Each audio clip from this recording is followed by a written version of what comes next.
Good morning, students. Today we will see a new chapter number 9, algebraic expression and identities. नया chapter हम चालू करेंगे. Chapter का नाम है algebraic expression and identities. Okay. Maths 3 section में डिवाइड है, अरिथमेटिक, अलजेब्रा और ज्योमेट्री. ओके. ज्योमेट्री में हम क्या पढ़ते हैं? शेप्स के बारे में. ओके. ज्योमेट्री में हम क्या पढ़ते हैं? Shapes, triangle, circle. ये ऑलरेडी सेकेंड चैप्टर की वीडियो में मैंने बताया है.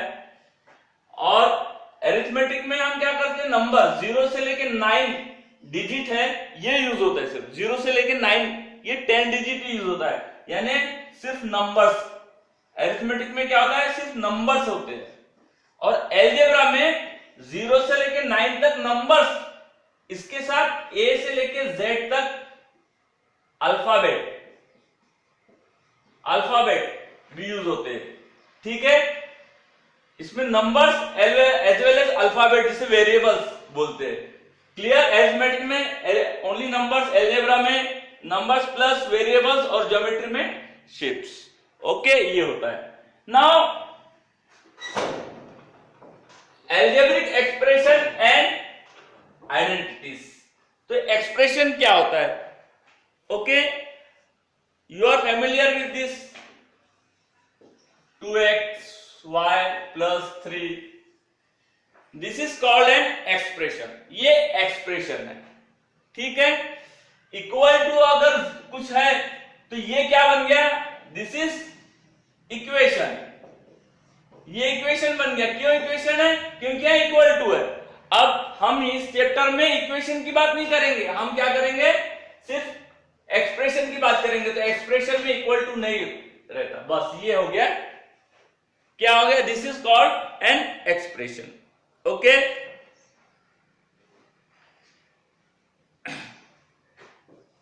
एक्स स्क्वायर 2y प्लस 3, ये सारे क्या है? एक्सप्रेशन है. ठीक है. एक्सप्रेशन में 3 टर्म यूज होती है. Which are they?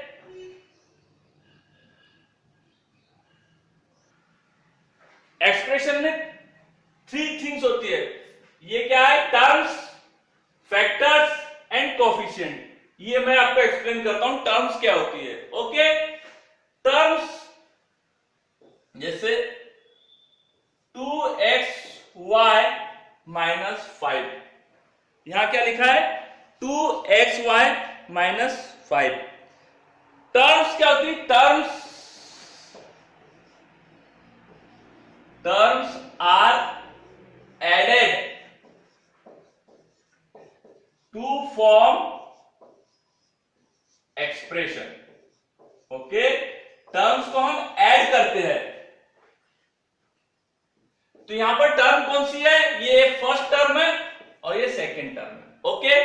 दूसरा एक एक्सप्रेशन लूंगा 7x माइनस 5. इसमें पहला टर्म क्या है? 7x. सेकंड टर्म क्या है? माइनस 5. और इसमें और एक टर्म ऐड कर सकते हो. कितने भी टर्म ऐड कर सकते हो. 7xy. इसमें कितनी टर्म हो गई? 1 2 3. तो टर्म्स क्या होती है? हम ऐड करते हैं. ठीक है. इसे क्या बोलेंगे? Term. Clear. Terms are added to form an expression. Terms को ऐड करते करते क्या बनता है? एक्सप्रेशन बनता है. टर्म्स को ऐड करते करते क्या बनता है? एक्सप्रेशन बनता है. ओके. जैसे 2xy प्लस 3. इसमें कितनी टर्म है? फर्स्ट टर्म क्या है? 2xy और सेकेंड टर्म क्या है? 3.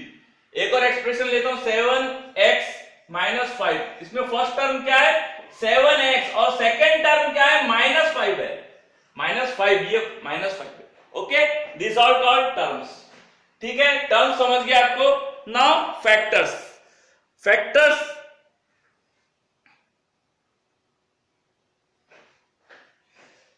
Terms can B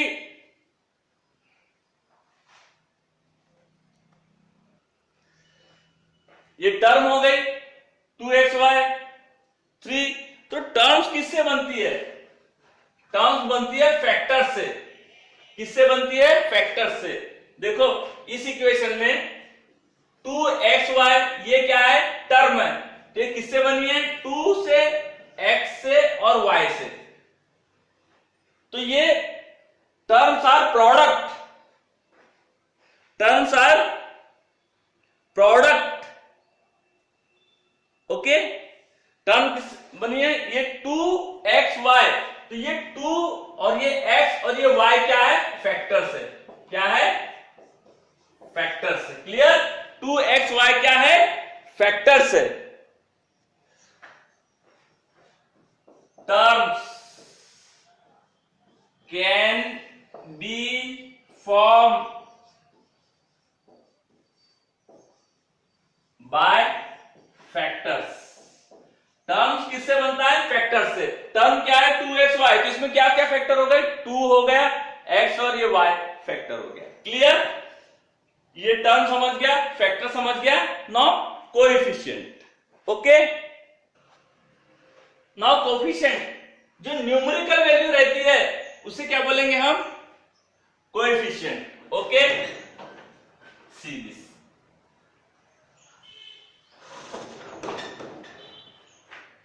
2xy plus 3, 2xy plus 3 term समझ गया? ये एक टर्म है, ये सेकेंड टर्म है। ओके, टर्म्स किससे बनता है? फैक्टर से। इसमें कौन से फैक्टर है? 2 है, x है, y, ये 3 फैक्टर है। इसमें एक ही फैक्टर है 3। ओके, नाउ ये दो चीज समझ गया। कोएफिशिएंट क्या है? तो coefficient is a numeric value. क्या है? न्यूमेरिक वैल्यू होती है, नंबर्स होता है। कोएफिशिएंट क्या होता है? नंबर्स होता है। फैक्टर्स x वेरिएबल भी हो सकता है और नंबर भी हो सकता है, ठीक है। लेकिन कोएफिशिएंट ये नंबर भी हो सकता है प्लस वेरिएबल अल्फाबेट भी हो सकता है, और ये न्यूमेरिक नंबर वैल्यू रहेगी। अब इसमें जो नंबर वैल्यू है, क्या है नंबर? इसका कोएफिशिएंट क्या है?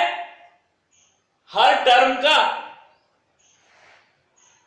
क्या रहता है? कोएफिशिएंट रहता है। इस टर्म का कोएफिशिएंट क्या है? 2, और इस टर्म का कोएफिशिएंट क्या है?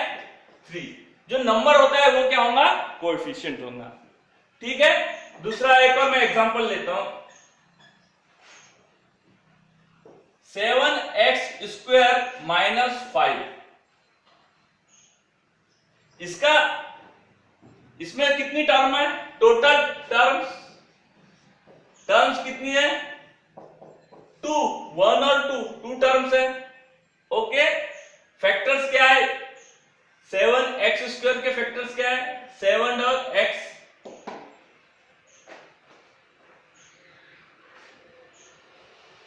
ओके, अभी सिंपल स्क्वायर नहीं लेता, आप कंफ्यूज हो जाओगे।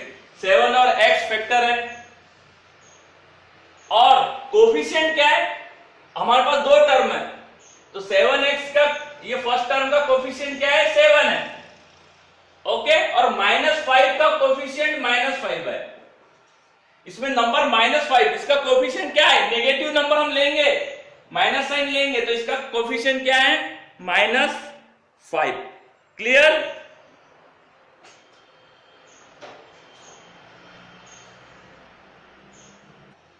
Now next topic, monomials, binomials, trinomials and polynomials. आपको मालूम है टर्म्स क्या होता है? मैंने ऑलरेडी बताया टर्म्स, जिस एक्सप्रेशन में 1 टर्म होती है उसे बोलेंगे मोनोमियल्स, जिस एक्सप्रेशन में 2 टर्म होती है उसे बोलेंगे बायोनोमियल्स, जिस एक्सप्रेशन में 3 टर्म्स होती है उसे बोलेंगे ट्राइनोमियल्स। मोनो यानी 1, बायो यानी 2, ट्राई यानी 3, और पॉलिनोमियल्स जिसमें मैनी बहुत होती है, more than 1, you can say many बहुत, उसे बोलेंगे हम पॉलिनोमियल्स। ओके, इसके एग्जांपल, मोनोनोमियल्स के एग्जांपल क्या होंगे? 7x, एक ही टर्म है। ओके, और 3xy टर्म एक ही है, इसमें फैक्टर 2 हो सकते हैं, 3 हो सकते हैं, 4 हो सकते हैं, फैक्टर कितने भी हो सकते हैं। 5x स्क्वायर, ओके, और 82 MNP। अब देखो इसमें टर्म एक ही है, एक ही टर्म है, एक ही टर्म है, एक ही टर्म। फैक्टर्स इसमें दो है, 7 और x। फैक्टर कितनी भी हो सकती है, इसमें 3 फैक्टर है, इसमें 2 फैक्टर है। फैक्टर कितने भी हो सकते हैं, लेकिन टर्म एक ही होंगी। अब बायोनोमियल्स, बायोनोमियल्स में दो टर्म को ऐड करेंगे, जैसे 7xy माइनस 2। अब इसमें दो टर्म हो गई, ये टर्म और ये टर्म हो गई, ओके। 3xy माइनस 3, ये टर्म हो गई। इस तरह से सिंपल है, दो टर्म होंगी, उसे हम बोलेंगे। ट्राइनोमियल में कितनी होंगी, 7xy माइनस 7y माइनस 5। अब इसमें कितनी टर्म हो गई, 1 2 3 टर्म हो गई। इसमें 1 और 2 टर्म हो गए, और इसमें so many terms. Clear? Binomials में a plus B plus C plus D हो सकता है, हो सकता है। कोफिशिएंट क्या है, 1 है, ठीक है।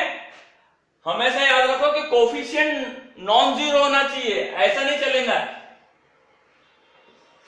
0xy प्लस 5, ये कौन सा बायोनोमियल है, ट्राइनोमियल है, बताओ। आप बोलेंगे सर ये बायोनोमियल, इसमें दो टर्म है, लेकिन ये जीरो है। जीरो से आप मल्टीप्लाई करोगे कोई भी चीज तो जीरो आ जाएंगे, तो 0 प्लस 5 5 होगा, तो 5 एक ही है, तो ये मोनोमियल टर्म है, यानी नॉन जीरो होना चाहिए। कोफिशिएंट जीरो नहीं होना चाहिए, कोफिशिएंट जीरो हमेशा याद रखो। कोफिशिएंट जो रहता है वो जीरो नहीं होता, कोएफिशिएंट जो रहता है वो जीरो नहीं होना चाहिए, ओके।